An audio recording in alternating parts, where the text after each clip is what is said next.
Chipotle is known for burritos, bowls, and bold flavors, but behind the counter, there's a much bigger story simmering.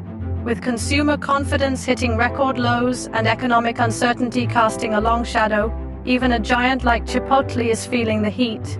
Is this the beginning of a slowdown, or just a temporary dip on their sizzling growth chart? Today on BizNance Hub, we're breaking down the chain's latest earnings, what's hurting their foot traffic, and whether Chipotle can still hold its place as the king of fast casual in a shifting economy. Let's dig in. In its latest quarterly report, Chipotle delivered a mixed bag. Solid fundamentals, but clear signs of pressure. The chain, like many consumer-facing brands, is navigating some choppy waters. With global tensions rising and domestic policies like the ongoing trade war affecting supply chains and spending habits, Chipotle's sales growth took a noticeable step back. According to CEO Brian Niccol, that slowdown really took hold around February and continued through March. The issue? Not so much a loss of customers, but a shift in how often people are dining out. Consumers are tightening their wallets. In recent brand surveys and visitation studies, the main reasons for reduced visits were pretty straightforward: uncertainty about the economy and the need to cut back on spending.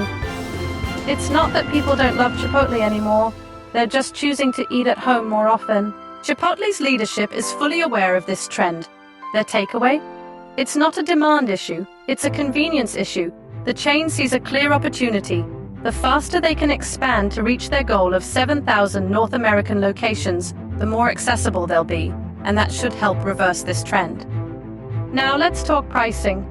You may have noticed that your favorite order, say a burrito bowl with guac, isn't exactly cheap anymore. In New York, that can run you about $15. So how does Chipotle stay competitive while fast food chains are leaning hard into value meals? Well, Chipotle argues that their average chicken bowl still costs under $10 nationally. That puts them well below many quick service and even fast casual competitors. They believe they offer value in a different way, through high-quality, responsibly sourced ingredients, classic cooking methods, and generous portions. It's not just fast food, it's fast, real food. That's a big part of their identity. But despite that perceived value, foot traffic has declined. In fact, it dropped 2.3%, the first dip since 2022. Is that concerning? Yes. Is it catastrophic? Not quite. Chipotle believes this dip is due in part to external factors. Bad weather, the timing of Easter shifting 3 weeks later, and tough comparisons to a strong performance last year. Interestingly, once Easter passed, they saw a bounce back in sales. That gives them confidence that their burrito season is still very much a thing. Even better news from their internal metrics. Chipotle recently hit a record with 15 brand perception categories landing in the top 3 among competitors. 2 categories they're especially proud of: cares about the customer and great customer service. That's a powerful combination when consumers are more selective than ever. Now, are customers cutting back on sides like chips, queso, or guacamole? Not really. What's dropping is the frequency of visits, not the amount spent per order. People are still indulging in their favorite add-ons. They're just doing it less often. Of course, food costs are rising, and Chipotle isn't immune to inflation. Avocados, which make up half of their guacamole supply, are primarily sourced from Mexico. While currently exempt from new tariffs under the USMCA agreement, the threat of changing trade policies looms. Will Chipotle raise prices? According to Niccol, not yet.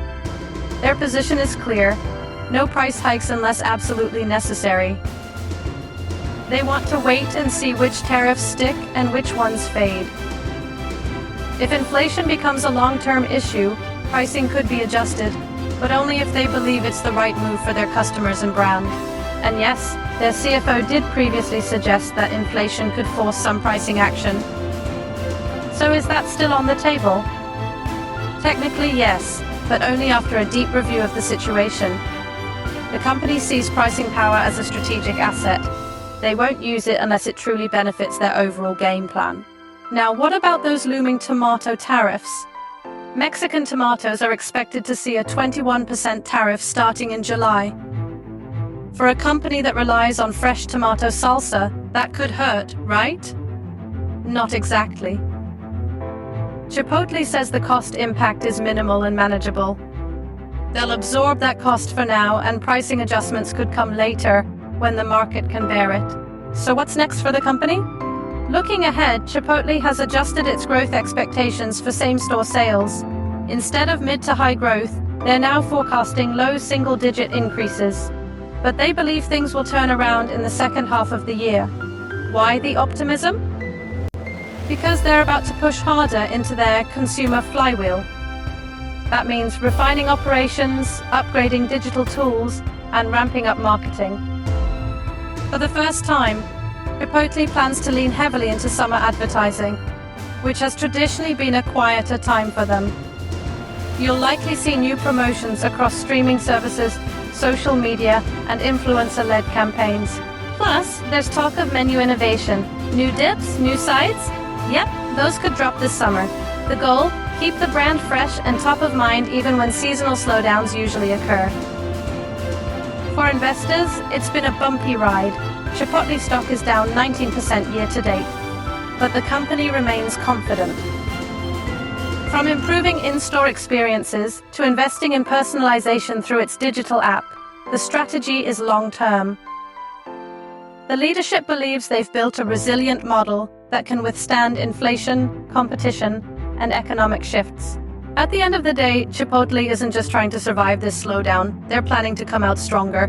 If you found this breakdown helpful, don't forget to like this video and subscribe to BizNance Hub for more deep dives into the world of business, brands, and investing. Your support helps us keep bringing you original, easy to understand financial insights. Thanks for watching.